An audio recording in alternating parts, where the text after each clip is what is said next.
Happy Christmas Eve from Tokyo Disney Sea.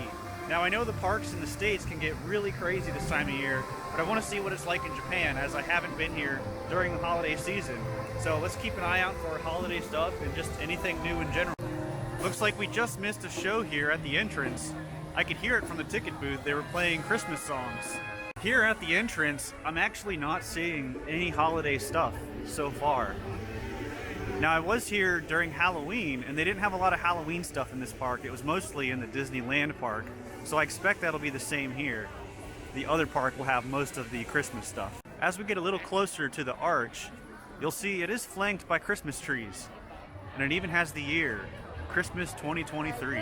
It's quite nice because in here, there's also plenty of lit trees, which look really great because it is always dark in here.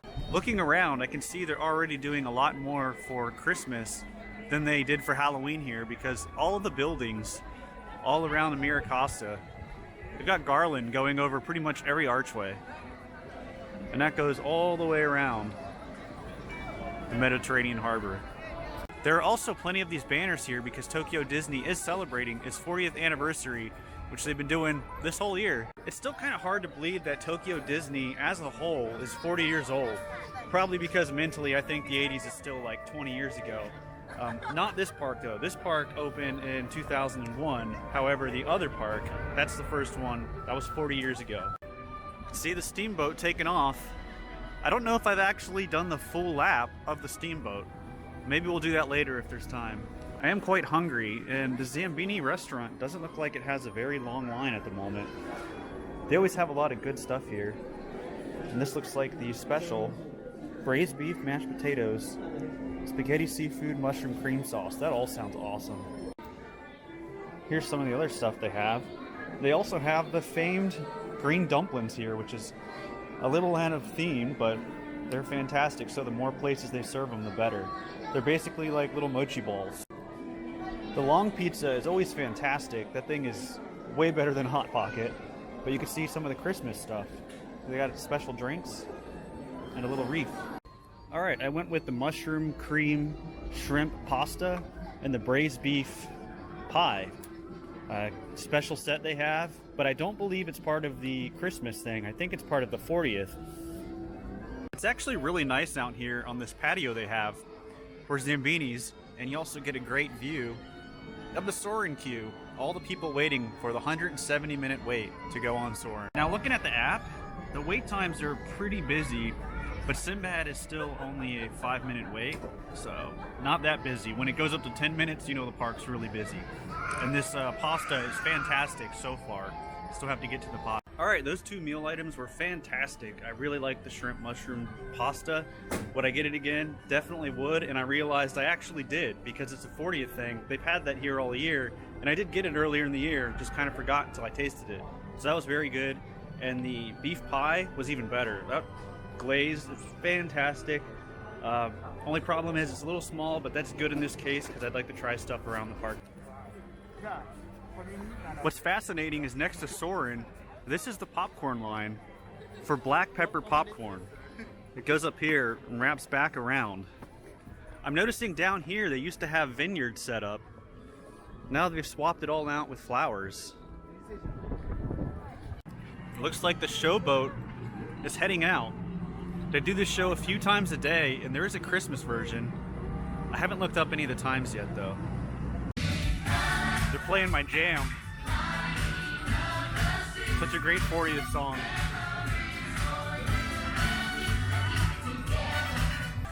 I don't know if it's worth going to the mysterious island yet, because I know Journey to the Center of the Earth has a very long line.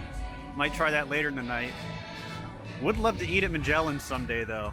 I'm actually gonna go in Fortress Explorers. Maybe we can get a better view of the show from in here. All an interactive area with a lot of cool rooms and things. Coming down here near the ship, and you'll actually see there's nobody down here. It's a great place to view the show. The music is so loud over here. But if you go on the ship, there's some people over here. You can interact with things. They have a bilge pump. go below decks. It's really neat below decks here.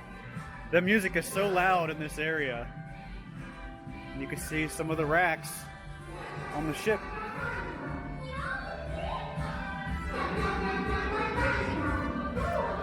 Over in the forward section, you have what looks like the kitchen.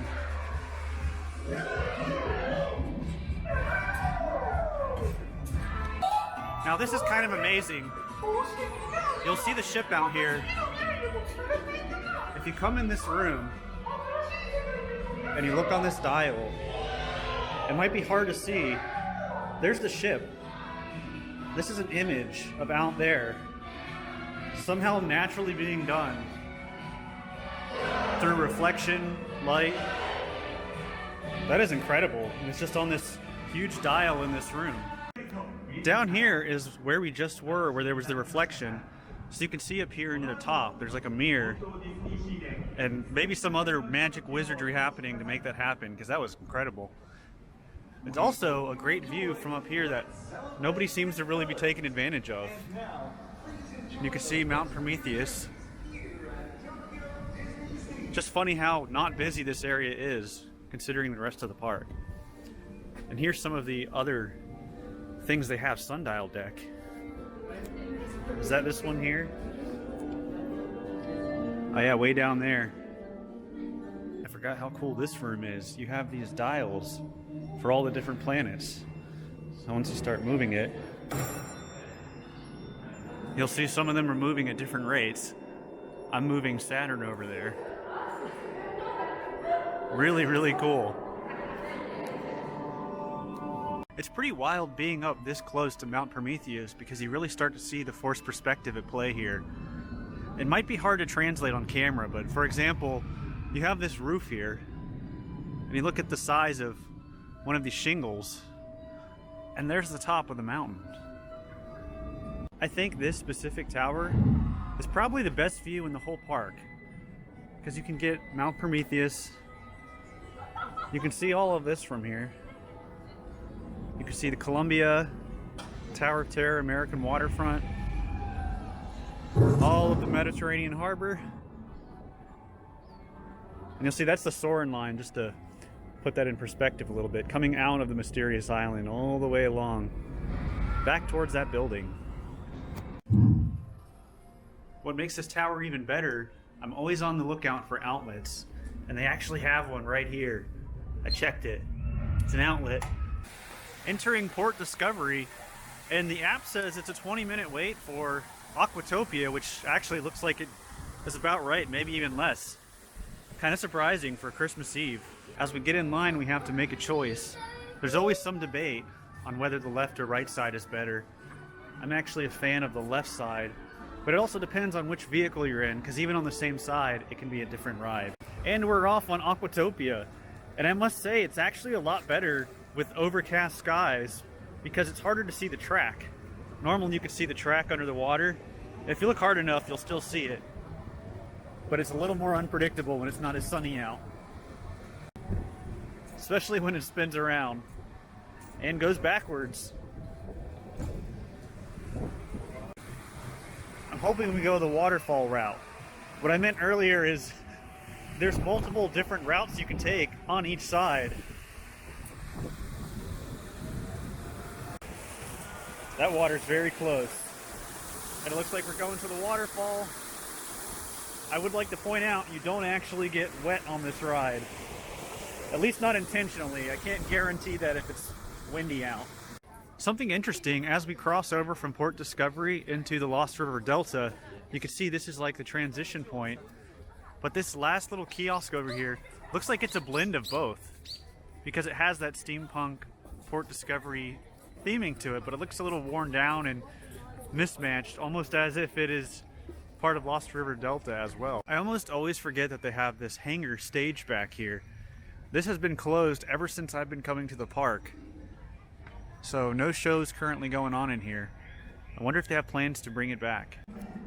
I love the Lost River Delta because there's some great theming here, and if you just look around at some small details, you'll notice this. From Marcus Brody to Indiana Jones, Lost River Delta, which is where we are now. They even have a cleverly disguised water fountains.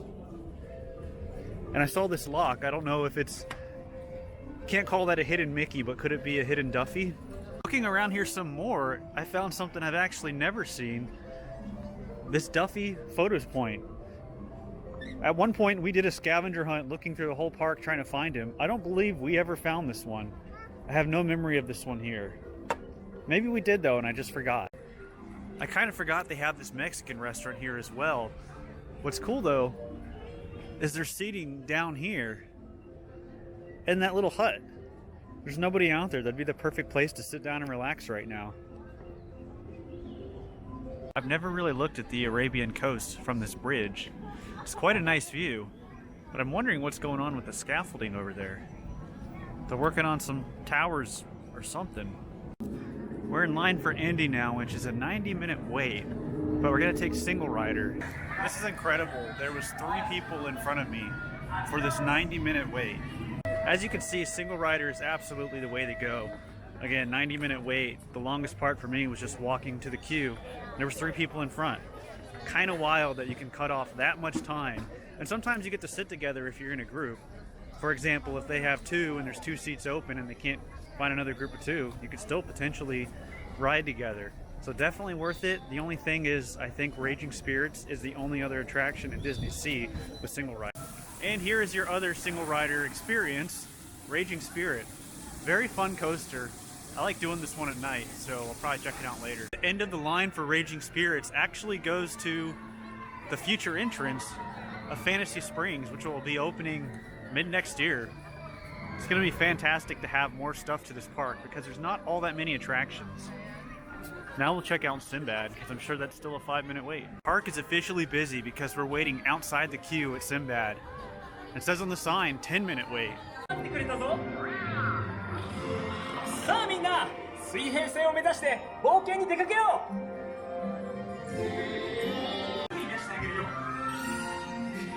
宝石や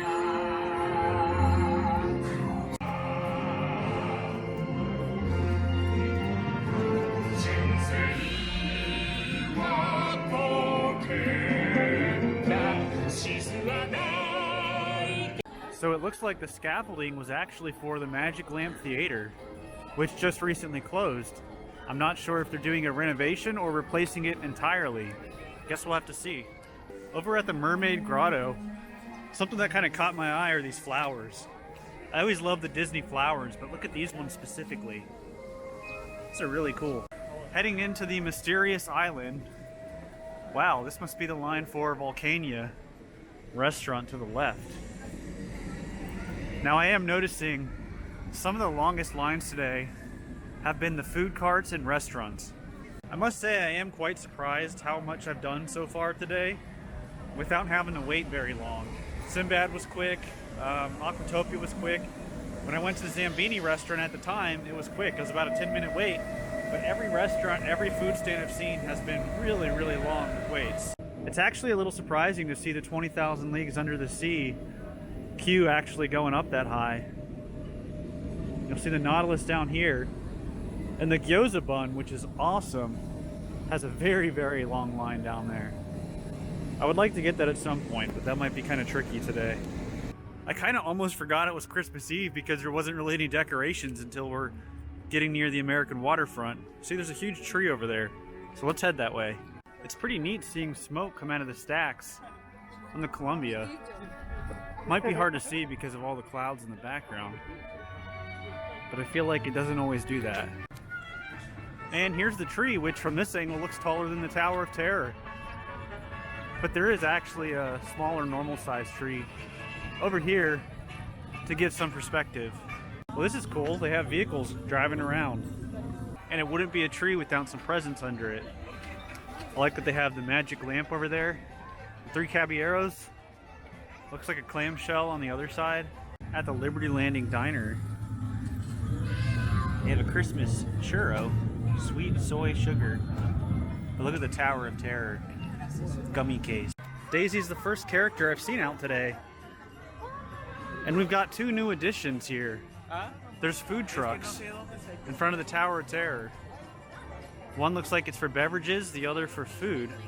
This beverage cart has a lot of options. Can't quite see what they are from here. And it looks like there's actually only one thing over at this other one. It's a baked Dulles chestnut and black currant. Sounds pretty interesting. Alright, I went ahead and got that dessert. Black currant and chestnut baked, just a lot of goodness. There was zero line for it, so we'll check it out and see if it's any good. Not using one of the tables though, because I'm in my special secret spot where there's an outlet. Alright, that dessert was very good. Very unique too. I've never had anything quite like it. Perfect for a cold day like this. I would recommend it. I'd get it again in the future. If they still have it. I don't know how limited it is. Tower of Terror is 80 minutes now. I feel like that's probably the best it'll get today, so I'm gonna go ahead and give it a go. Tower of Terror did end up being an 80-minute wait. Went by pretty quick though. However, they do have merchandise now. For the idol, you've got this band with Mickey. And they've got some pins. None of those are Tower of Terror actually. They do have a trash can. I really like the garland they have down the main street here in the New York section. They do have a lot more themed stuff, and I've been seeing a few vehicles driving by. And it wouldn't be Disney Sea without special costumes for Duffy and Friends. Looks like they have some winter versions here. And actually, I haven't been inside McDuck's in a while, so let's check it out. This is one of those nicely themed stores. You'll see the man himself. But this is a Duffy store. Almost everything in here is Duffy and Friends. And as you continue further in the store, it kind of reminds me of the Emporium. Because when you look up, you have all these awesome details. I'm seeing this sign up here, Dazzling Christmas in New York. Not too sure if that's just all of the decorations and stuff that they've done, but we'll be sure to check it out at night. I'm sure that's where they're gonna have a lot of the stuff. Looking at one of the stores in the Mediterranean Harbor, you know what's creepy? That doll up there. What I think is funny is there is a lot of merchandise for Mickey's Castella cakes.